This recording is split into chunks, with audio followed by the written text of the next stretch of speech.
Halo teman-teman semua, selamat datang di sesi PyTorch Fundamentals hari ini. Saya Mbak AI dari Creasoft AI yang akan menemani Anda belajar hal-hal dasar dan esensial tentang PyTorch. PyTorch ini adalah salah satu framework yang lagi naik daun banget di dunia machine learning dan deep learning. Jadi penting banget buat kita pahami dasarnya. Yuk kita mulai! Nah, di sesi ini kita akan belajar beberapa hal penting. Pertama, kita akan memahami konsep dasar tentang tensor, gimana cara membuat dan memanipulasinya di PyTorch. Tensor ini ibarat bahan baku utama kita, jadi wajib tahu. Kedua, kita akan mengetahui tentang automatic differentiation atau autograd dan tugasnya dalam proses backpropagation. Ini adalah otak di balik PyTorch yang membuat kita bisa melatih neural network dengan mudah.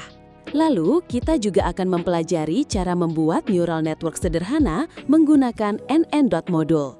Terakhir, kita akan memahami tujuan dan penggunaan dari loss functions dan optimizers. Kedua komponen ini krusial banget untuk melatih model kita agar bisa belajar dengan baik. Gimana? Sudah siap? Pastinya siap dong! Oke, jadi apa sih itu PyTorch? PyTorch ini adalah sebuah framework machine learning open source yang dikembangkan oleh Facebook AI Research Lab atau FAIR. Jadi asalnya dari raksasa teknologi ya. PyTorch ini populer banget karena beberapa alasan. Pertama, fleksibilitasnya itu loh sangat tinggi. Kedua, mudah digunakan dan dia punya yang namanya Dynamic Computation Graph. Ini membedakannya dari beberapa framework lain dan membuatnya jadi pilihan banyak peneliti dan praktisi.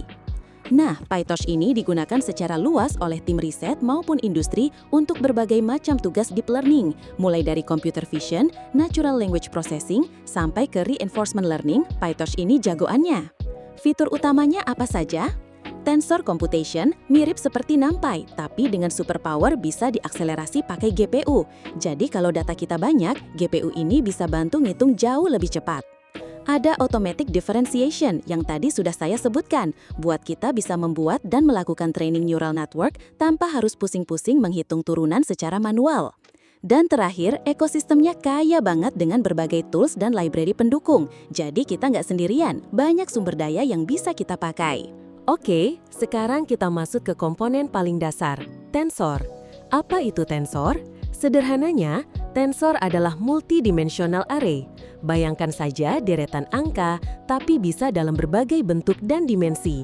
Mari kita analogikan biar gampang. Skalar, ini adalah 0 di tensor, cuma sebuah angka tunggal. Contohnya, angka 5. Vektor, ini 1 di tensor, sebuah urutan angka, kayak daftar belanjaan kita. Isinya 1 baris saja. Contohnya, 1,2,3. Matriks, ini 2 di tensor, sebuah grid angka, mirip tabel di Excel, ada baris dan kolomnya. Contohnya 1,2,3,4.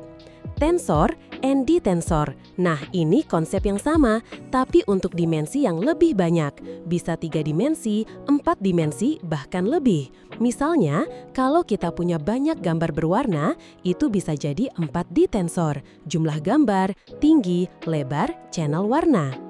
Intinya, tensor ini adalah fondasi utama dari segala perhitungan di PyTorch.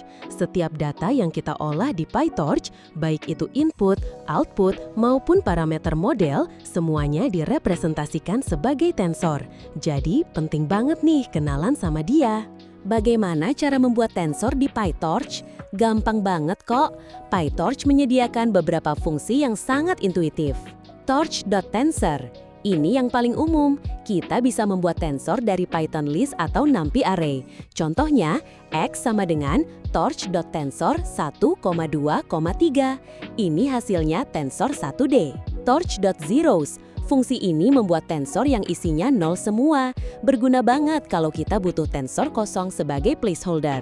Misalnya, Y sama dengan torch.zeros 2,3 akan menghasilkan matriks 2 kali 3 yang isinya 0. Torch.ones, kebalikannya zeros. Ini membuat tensor yang isinya 1 semua, sama-sama berguna untuk inisialisasi awal. Torch.rand, kalau ini membuat tensor yang berisi angka acak dari uniform distribution, nilainya antara 0 dan 1, cocok untuk testing atau inisialisasi bobot awal secara acak. Contohnya, Z sama dengan Torch.rand 3,3,3 akan menghasilkan tensor 3 kali 3 kali 3. Torch.rand mirip rand, tapi ini membuat tensor berisi angka acak dari normal distribution, distribusi Gaussian dengan min 0 dan varian 1. Jadi, banyak pilihan ya untuk membuat tensor sesuai kebutuhan kita. Setiap tensor punya beberapa atribut penting yang bisa kita cek untuk memahami datanya. Shape, ini dimensi dari tensor. Misalnya, kalau tensor kita 2 kali 3, shape-nya akan menunjukkan 2,3. Penting banget ini untuk memastikan tensor kita punya bentuk yang benar sebelum operasi tertentu. D-type, ini tipe data dari tensor, misalnya torch.float32 untuk angka desimal atau torch.int64 untuk angka bulat. Tipe data ini penting karena mempengaruhi bagaimana operasi dilakukan dan seberapa banyak memori yang digunakan. Device, ini menunjukkan di mana tensor tersebut disimpan, apakah di CPU (Central Processing Unit) atau di GPU (Graphics Processing Unit). Kalau kita mau proses cepat, pastikan tensornya ada di GPU ya. Contoh kodenya juga sudah ada di slide, bisa langsung dicoba di Colab atau IDE favorit Anda. Oke, kita sudah tahu cara membuat tensor, sekarang bagaimana kita memanipulasinya. PyTorch menyediakan berbagai operasi untuk tensor. Operasi aritmatika, ini yang paling dasar, seperti tambah, kurang, kali, bagi, dan pangkat. Ingat ya, ini adalah element-wise operations, artinya operasinya dilakukan pada setiap elemen yang posisinya sama di kedua tensor. Dan yang penting, hanya bisa dilakukan antar tensor dengan bentuk shape yang sama. Kalau beda, biasanya akan error atau butuh broadcasting. Perkalian matriks. Untuk perkalian matriks, kita bisa pakai fungsi torch.mathmal atau pakai operator add. Ini sering banget dipakai di neural network, karena kan neural network itu isinya banyak perkalian matriks, bobot, dan input. Slicing atau indexing. Ini cara kita mengakses elemen yang spesifik atau sebagian dari tensor. Mirip kayak kita motong kue, bisa ambil sepotong atau cuma remahannya. Misalnya, X 0,0 akan mengambil elemen di baris 0, kolom 0, atau X.2, 1 untuk mengambil semua elemen di kolom 1. Reshaping, kita bisa mengubah bentuk tensor menggunakan view atau reshape. Tapi ingat, harus kompatibel dengan total jumlah elemen yang terdapat dalam tensor. Jadi, kalau tensor 2 kali 3 punya 6 elemen, kita bisa reshape jadi 3 kali 2 atau 1 kali 6, tapi nggak bisa jadi 2 kali 4 karena jumlah elemennya beda. Transposing, untuk menukar dimensi tensor, kita bisa pakai T atau transpose. Ini sering dibutuhkan, terutama saat kita berurusan dengan perkalian matriks yang butuh dimensi tertentu. PyTorch dan NumPy ini punya hubungan yang sangat erat. Kita bisa dengan mudah mengonversi data antar keduanya. Torch.fromNumPy. Ini fungsi untuk membuat PyTorch tensor dari NumPy array. Jadi, kalau Anda sudah punya data di NumPy, tinggal ubah saja ke tensor PyTorch. .NumPy. Kebalikannya, ini adalah metode untuk mengonvert PyTorch tensor menjadi NumPy array. Catatan pentingnya, operasi konversi ini seringkali berbagi penggunaan memori, zero copy. Apa maksudnya? Jadi, kalau Anda mengubah data di NumPy array, tensor PyTorch yang dikonversi dari array itu juga akan berubah. Dan sebaliknya. Ini bisa jadi pedang bermata dua, hemat memori, tapi bisa juga bikin bingung kalau nggak hati-hati. Solusinya, gunakan clone kalau Anda mau memisahkan kedua tensor tersebut dan membuat salinan independen. Sekarang, mari kita bahas salah satu magic utama PyTorch, autograd. Ini adalah teknik di balik backpropagation yang membuat deep learning jadi visible. Automatic differentiation. PyTorch secara otomatis menghitung gradients atau turunan dari tensor. Jadi, Anda nggak perlu lagi duduk manis menghitung turunan rumit pakai tangan atau di kertas. PyTorch yang akan melakukannya untuk Anda. Keren kan? Gradients. Ini adalah turunan parsial dari loss function terhadap setiap parameter di neural network.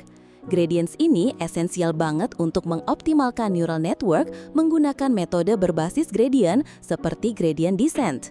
Bayangkan gradient sebagai arah yang harus kita ikuti untuk menurunkan loss kita. Backpropagation.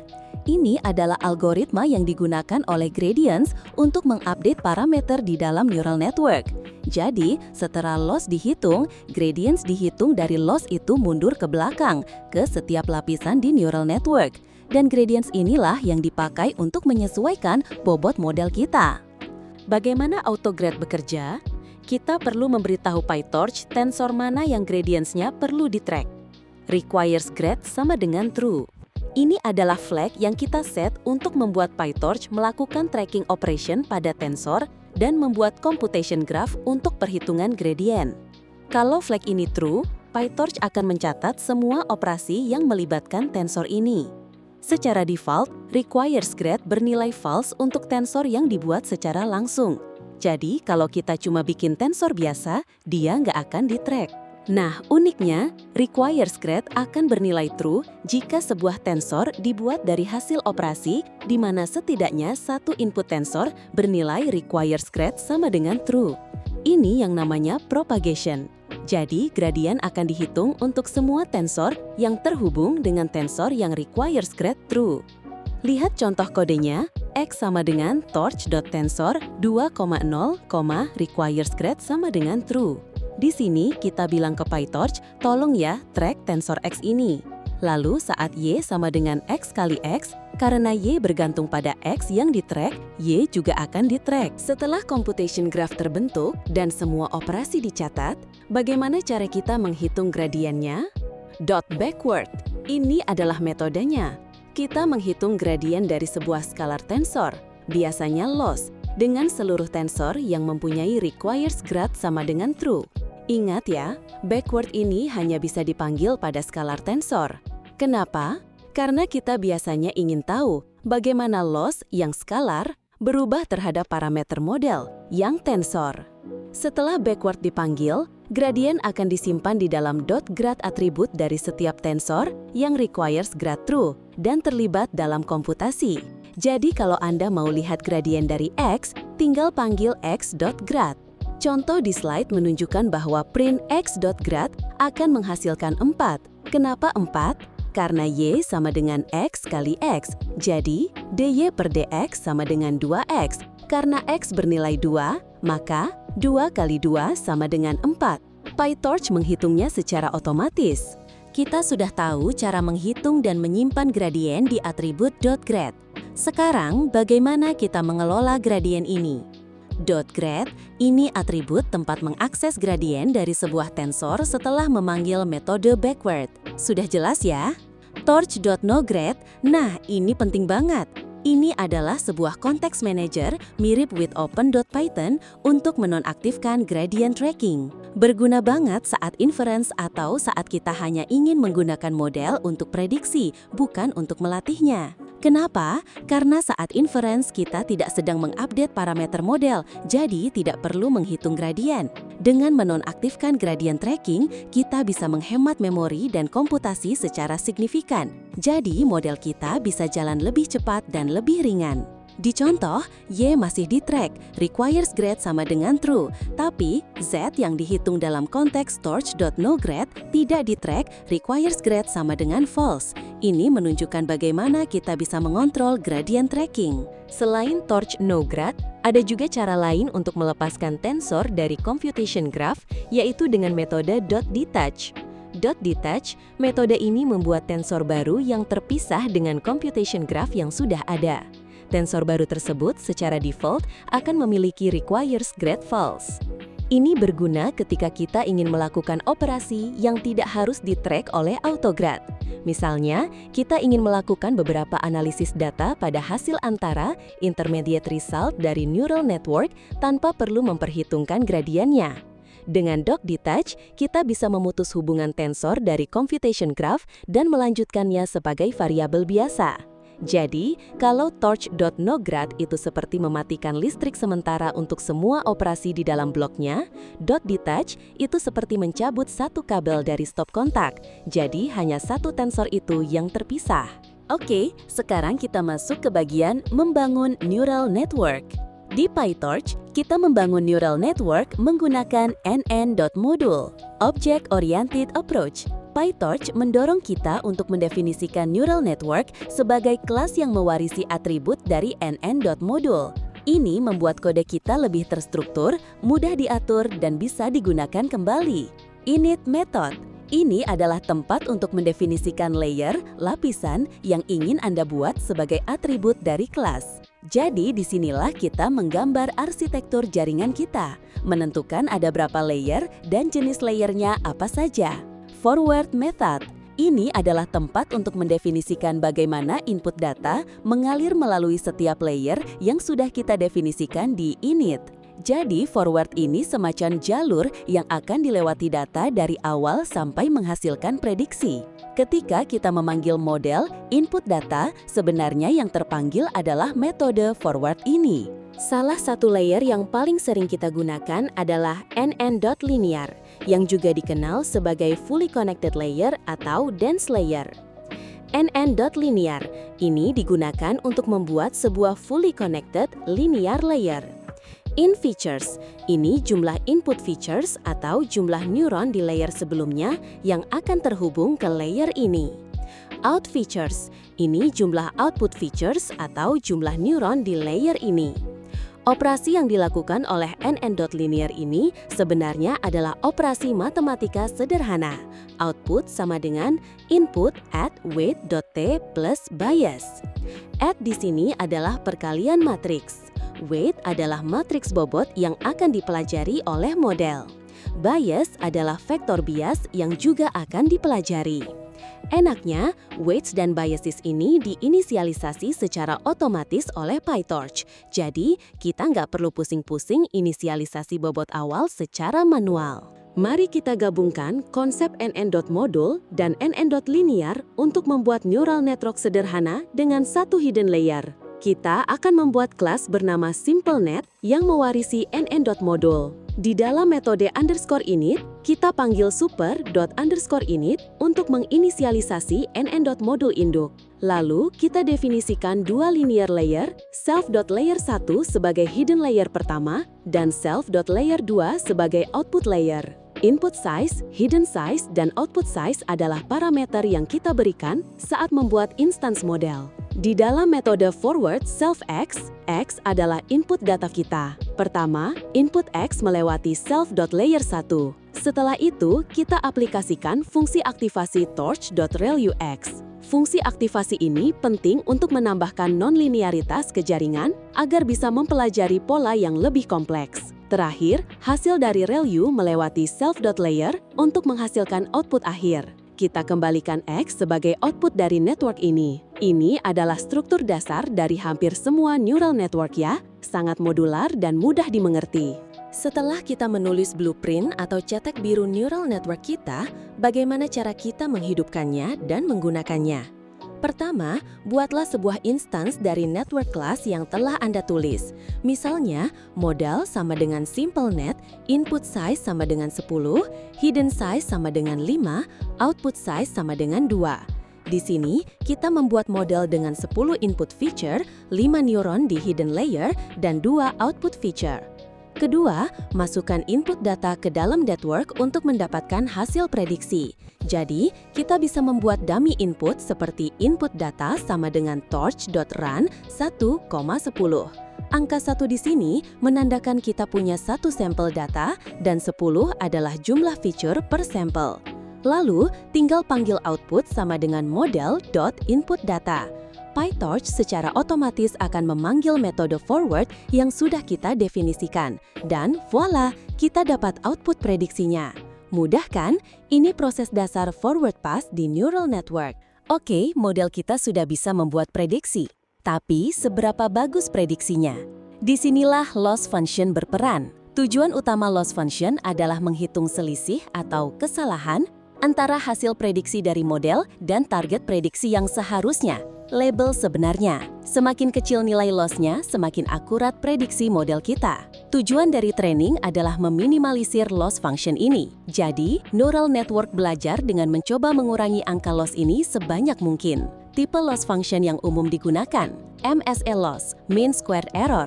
Ini sering dipakai untuk tugas-tugas regression. Jadi, kalau model Anda memprediksi angka kontinu, misal harga rumah, suhu, ini pilihan yang bagus. Cross entropy loss, ini dipakai untuk tugas-tugas classification. Kalau model Anda memprediksi kategori, misal kucing anjing, spam bukan spam, ini yang umum digunakan. Pemilihan loss function ini penting banget, karena akan sangat mempengaruhi bagaimana model Anda belajar. Kita sudah tahu bagaimana model membuat prediksi dan bagaimana menghitung kesalahannya. Sekarang, bagaimana model belajar dari kesalahan itu? Disinilah optimizer masuk. Tujuan utama optimizer adalah mengupdate parameter di dalam model, yaitu weights dan biases, untuk meminimalkan loss function yang sudah kita hitung. Bayangkan optimizer ini sebagai pemandu yang menunjukkan arah mana bobot model harus digerakkan agar loss semakin kecil. Algoritma optimizer yang umum digunakan, Torch.optimize.sgd, Stochastic Gradient Descent. Ini adalah algoritma optimasi yang sederhana tapi fundamental. Mungkin ini yang pertama kali Anda pelajari. Meskipun sederhana, dia sangat efektif dan menjadi dasar bagi banyak optimizer lainnya. Torch.optimize.adam. Ini adalah salah satu optimizer yang lebih advance dan seringkali lebih efektif daripada SGD, terutama untuk tugas-tugas yang kompleks. Adam menyesuaikan learning rate, seberapa besar langkah yang diambil optimizer untuk setiap update, untuk setiap parameter. Ada banyak optimizer lain di PyTorch, tapi SGD dan Adam adalah dua yang paling sering digunakan dan cocok untuk memulai. Baiklah, kita sudah punya semua bahan-bahan utama, model, loss function, dan optimizer. Sekarang, mari kita gabungkan semuanya dalam proses training loop. Secara umum, sebuah training loop akan berisi langkah-langkah ini. Inisialisasi loss function dan optimizer. Kita buat instance dari nn.mseLoss atau nn.crossentropyLoss dan torch.optimsgd atau torch.optimadam. Forward pass, ini adalah langkah di mana kita mendapatkan prediksi dari model kita dengan memasukkan input data. Calculate loss, kita menghitung loss antara hasil prediksi model dengan target yang sebenarnya. Backward pass, disinilah magic autograd terjadi. Kita menghitung gradients menggunakan loss.backward. Ini akan mengisi atribut .grad pada semua parameter model yang requires underscore grad sama dengan true. Update parameters. Setelah gradients dihitung, kita menggunakan optimizer untuk mengupdate model weights dan biases. Caranya dengan memanggil optimizer.step. Optimizer akan melihat gradients dan menyesuaikan parameter model sedikit demi sedikit agar loss turun. Zero gradients. Setelah update parameter, penting untuk menghapus gradients yang sudah ada dengan optimizer.zeroGrad sebelum memulai iterasi berikutnya. Kenapa? Karena secara default, PyTorch akan mengakumulasi gradients. Kalau kita nggak nolkan, gradients dari iterasi sebelumnya akan menumpuk dan update bobot jadi salah. Proses ini diulang berkali-kali, disebut epochs, sampai model kita belajar dengan cukup baik dan loss-nya minimal. Agar pemahaman kita lebih mantap, mari kita coba latihan membuat model sederhana tentang linear regression model menggunakan PyTorch. Langkahnya, buatlah implementasi sederhana tentang linear regression model menggunakan PyTorch. Langkahnya, buatlah dataset sederhana, bisa pakai dataset sintetik yang Anda buat sendiri, misalnya Y sama dengan 2X ditambah 1 plus noise. Definisikan linear regression model menggunakan nn.linear, karena linear regression itu sendiri adalah sebuah linear layer tanpa fungsi aktivasi setelahnya. Pilihlah loss function yang sesuai untuk regression, yaitu nn.mseLoss. Pilihlah optimizer yang sesuai, bisa torch.optim.sgd atau torch.adam. Terakhir, tulislah training loop dan train model yang telah Anda buat. Ini akan jadi latihan yang bagus untuk menguji pemahaman Anda tentang semua konsep dasar yang sudah kita bahas. Tugas kedua, buatlah implementasi sederhana tentang sebuah classification model menggunakan PyTorch. Langkahnya, buatlah dataset sintetik dengan dua kelas yang berbeda. Anda bisa buat data dua kelompok yang terpisah. Definisikan neural network sederhana menggunakan nn.linear dan tambahkan fungsi aktivasi seperti torch.relu di hidden layer-nya. Ingat, untuk classification, biasanya output layer-nya juga butuh aktivasi, misalnya softmax atau loss function yang sudah mengintegrasikan itu, seperti nn.cross-entropy loss. Pilihlah loss function yang sesuai untuk classification, yaitu nn.cross-entropy loss. Pilihlah optimizer yang sesuai, bisa torch.sgd atau torch.adam. Terakhir, tulislah training loop dan train model yang telah Anda buat. Dengan dua latihan ini, Anda akan benar-benar merasakan bagaimana membangun dan melatih model di PyTorch. Jangan takut salah, ini proses belajar. Oke, tidak terasa kita sudah sampai di penghujung materi. Mari kita rangkum apa saja yang sudah kita pelajari hari ini. Kita sudah belajar tentang tensor dan basic tensor operations. Ingat ya, tensor ini fondasi utamanya.